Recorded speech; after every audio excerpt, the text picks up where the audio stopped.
യേശു ഒരു കറുത്ത വർഗക്കാരനായിരുന്നു എന്നതിന് 3 നല്ല വാദങ്ങളുണ്ട്. 1, അവനെല്ലാവരെയും സഹോദര എന്ന് വിളിച്ചിരുന്നു. 2, അവൻ സുവിശേഷം പറയുവാൻ ഇഷ്ടപ്പെട്ടു. 3, അവന് നല്ല ഒരു വിചാരണ ലഭിച്ചില്ല. യേശു ഒരു സ്ത്രീയായിരുന്നു എന്നതിന് 3 ശക്തമായ വാദങ്ങളുണ്ട്. ഏതൊക്കെയെന്നോ?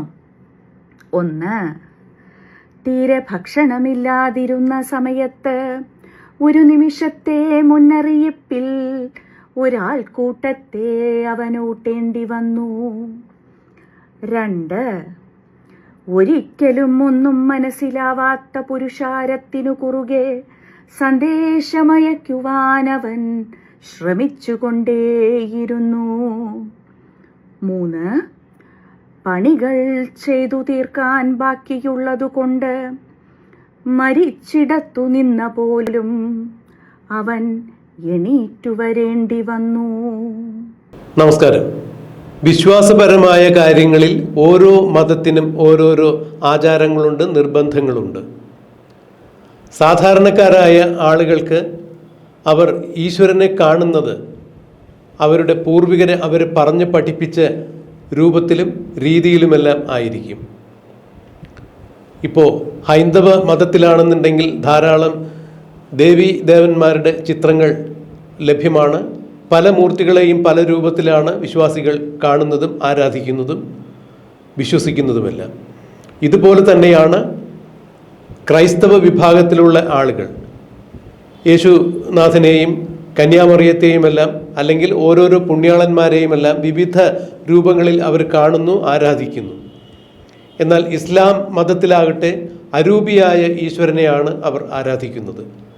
അള്ളാഹു എന്ന ആ ഒരു ദൈവികമായ സങ്കല്പത്തിന് രൂപമില്ല എന്ന് തന്നെയാണ് അവർ വിശ്വസിക്കുന്നതും അരൂപിയായ ഈശ്വരനെയാണ് അവർ സാക്ഷാത്കരിക്കാൻ വേണ്ടി ശ്രമിക്കുന്നതും. പറഞ്ഞു വരുന്നത്, ഓരോ മതത്തിനും അവരവരുടേതായിട്ടുള്ള വിശ്വാസ പ്രമാണങ്ങളുണ്ട്, ആചാര അനുഷ്ഠാനങ്ങളുണ്ട്.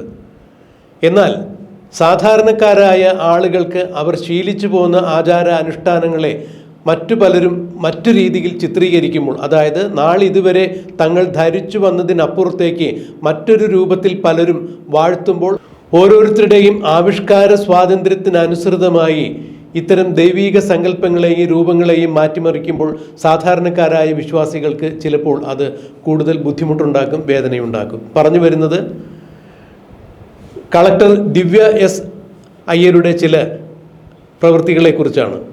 കഴിഞ്ഞ ഈസ്റ്റർ ദിനത്തിൽ ദിവ്യ എസ് അയ്യർ യേശുവിനെ കുറിച്ചൊരു കവിത പോസ്റ്റ് ചെയ്തിട്ടുണ്ടായിരുന്നു. അത് ഇപ്പോഴാണ് വൈറലായിക്കൊണ്ടിരിക്കുന്നത്. ഡോക്ടർ ക്രിസ്ത്യാനോ റിസോട്ടോ എന്ന് പറയുന്ന ഒരു ആംഗലേയ കവിയുടെ കവിത എടുത്തുകൊണ്ട് തന്നെയാണ്, അത് മലയാളത്തിലേക്ക് പരിവർത്തനം ചെയ്തുകൊണ്ടാണ് ദിവ്യ എസ് അയ്യർ തൻ്റെ FB പോസ്റ്റിൽ അത് ചൊല്ലിയിട്ടത്. വളരെ മനോഹരമായി അവർ ആ കവിത ചൊല്ലിയിട്ടിട്ടുണ്ട്. എന്നാൽ എല്ലാ കാലത്തും വിവാദങ്ങളുടെ കളിത്തോഴിയായിരുന്നു, കൂട്ടുകാരിയായിരുന്നു ദിവ്യ എസ് അയ്യർ എന്ന് കാണാൻ സാധിക്കും. ലോക്സഭാ തെരഞ്ഞെടുപ്പിൽ CPM രാധാകൃഷ്ണനെ മത്സരിപ്പിക്കുവാൻ ശ്രമിച്ചപ്പോൾ, മുൻ മന്ത്രിയായിരുന്ന രാധാകൃഷ്ണനെ മത്സരിപ്പിക്കാൻ ശ്രമിച്ചപ്പോൾ, അല്ലെങ്കിൽ അങ്ങനെ ഒരു വിളംബരം വന്നു കഴിഞ്ഞപ്പോൾ രാധാകൃഷ്ണനെ കെട്ടിപ്പിടിച്ചുകൊണ്ട് തന്നെ തൻ്റെ അഭിനന്ദനവും അനുമോദനവും അറിയിക്കുകയുണ്ടായി ദിവ്യ എസ് അയ്യർ. അത് പിന്നീട് സാമൂഹ്യ മാധ്യമങ്ങളിലൂടെ വൈറലായപ്പോൾ അവർ വിവാദങ്ങളുടെ കളിത്തോഴിയായി മാറുന്ന കാഴ്ച കണ്ടു. പിന്നീട് വിഴിഞ്ഞം പോർട്ട് ട്രസ്റ്റിൻ്റെ MD കൂടിയായ ദിവ്യ എസ് അയ്യർ പിണറായി വിജയൻ സാധിക്കാൻ വയ്യാത്ത കാര്യങ്ങൾ സാക്ഷാത്കരിക്കുന്നതിൽ മിടുക്കനാണ് എന്ന് പറയുമ്പോൾ, ദിവ്യ എസ് അയ്യരുടെ ഭർത്താവും മുൻ MLA-യുമായിരുന്ന ശബരിനാഥന് വരെ ദിവ്യ എസ് അയ്യരെ ഉൾക്കൊള്ളാൻ പറ്റാത്ത രീതിയിലുള്ള ഒരു പ്രസ്താവനയാണ് ദിവ്യ എസ് അയ്യരുടെ ഭാഗത്തു നിന്നും ഉണ്ടായത്. ഇത് പറഞ്ഞു വന്നത്, എല്ലാ കാലത്തും തൻ്റേതായ അഭിപ്രായഗതികൾ തുറന്നു പറയുന്നതിലൂടെ ദിവ്യ എസ് അയ്യർ വിവാദങ്ങളുടെ കളിത്തോഴിയായി മാറുന്ന കാഴ്ചയാണ് കണ്ടിട്ടുള്ളത്. എന്നാൽ ഇപ്പോൾ ഡോക്ടർ ക്രിസ്ത്യാനോ റിസോട്ടോവിൻ്റെ ഈ യേശു എന്ന കവിത മലയാളത്തിലേക്ക് തർജ്ജമ ചെയ്ത് അവർ തന്നെ അത് പാടിയതിലൂടെ യേശുനാഥനെ കറുത്ത വർഗക്കാരനായും യേശുവിനെ സ്ത്രീയായുമെല്ലാം ഈ കവിതയിൽ പരാമർശിക്കുന്നത് സാധാരണ ക്രൈസ്തവ വിശ്വാസികൾക്ക് സഹിക്കുന്നതിലും അപ്പുറത്ത് തന്നെയായിരുന്നു.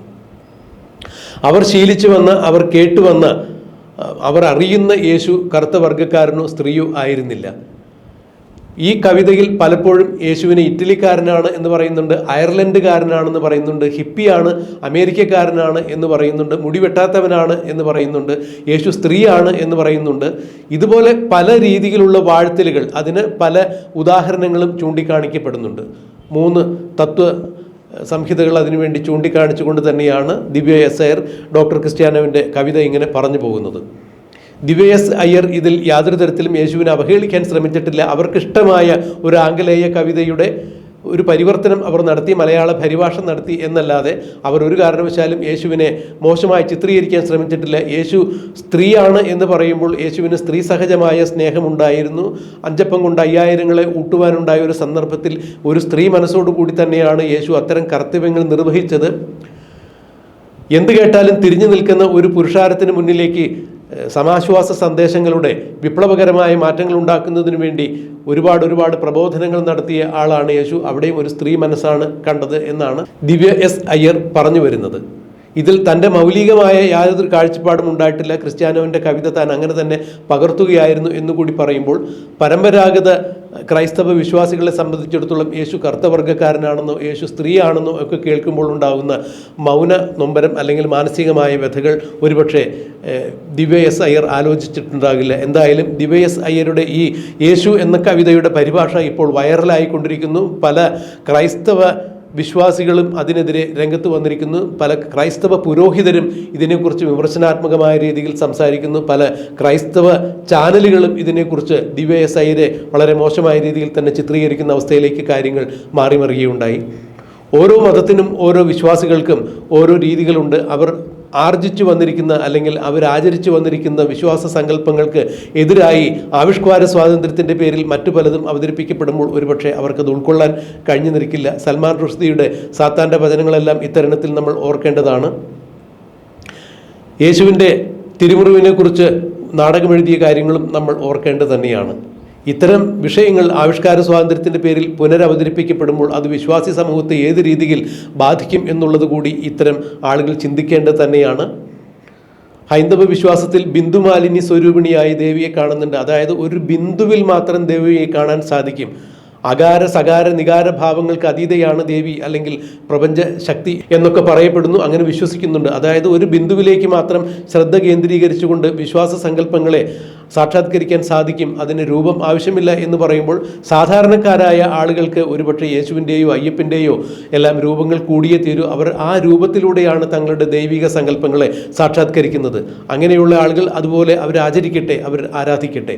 എന്നാൽ അത്തരക്കാരുടെ വിശ്വാസ സങ്കല്പങ്ങൾക്ക് വിരുദ്ധമായ രീതിയിൽ ഏതെങ്കിലും തരത്തിലുള്ള ആവിഷ്കാര സ്വാതന്ത്ര്യത്തിൻ്റെ പേരിൽ പുനരവതരിപ്പിക്കപ്പെടുമ്പോൾ ഈശ്വരന്മാരെയും ഇത്തരത്തിൽ ചിത്രീകരിക്കപ്പെടുമ്പോൾ അത് ചില ആളുകൾക്ക് വേദനയുണ്ടാക്കും. ഇത്തരം കാര്യങ്ങൾ ഒരുപക്ഷെ സമൂഹത്തിൽ വളരെ വലിയ ഒച്ചപ്പാടുകൾ ഉണ്ടാക്കാം. ഇവിടെ നടക്കുന്നതും ഇത് തന്നെയാണ്. എന്തായാലും ദിവ്യ എസ് അയ്യരെ ഈ വിഷയത്തിൽ കുറ്റപ്പെടുത്താൻ സാധിക്കില്ല എങ്കിലും ഒരുപക്ഷെ സാധാരണക്കാരന് ദിവ്യ എസ് അയ്യരുടേതുപോലുള്ള ബൗദ്ധികമായ ചിന്താഗതിയോ അല്ല എന്നുണ്ടെങ്കിൽ വിവേകശക്തിയോ ഉണ്ടായിക്കൊള്ളുന്നില്ല, സർഗാത്മകതയോ ഉണ്ടായിക്കൊള്ളണമെന്നില്ല.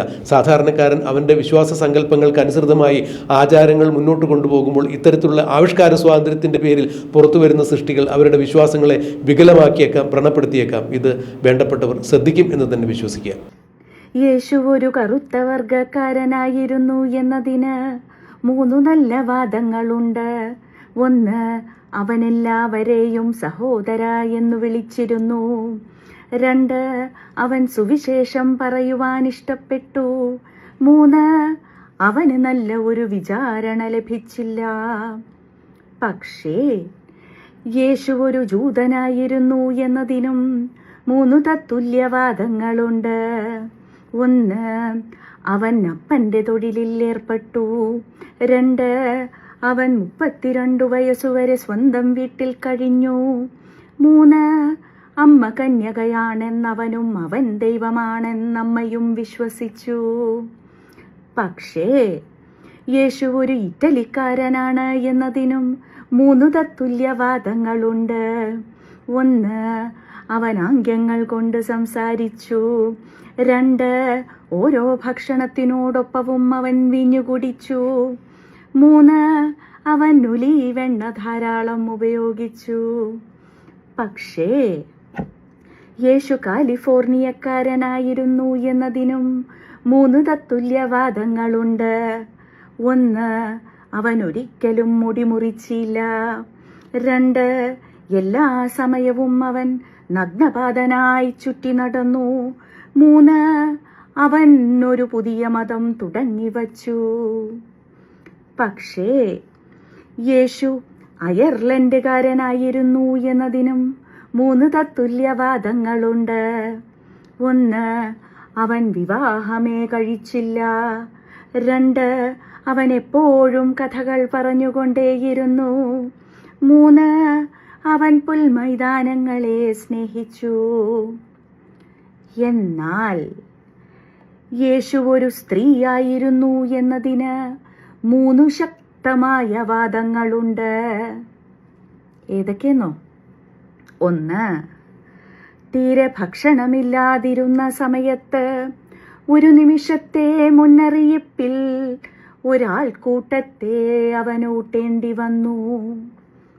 2, ഒരിക്കലും ഒന്നും മനസ്സിലാവാത്ത പുരുഷാരത്തിനു കുറുകെ സന്ദേശമയക്കുവാൻ അവൻ ശ്രമിച്ചുകൊണ്ടേയിരുന്നു.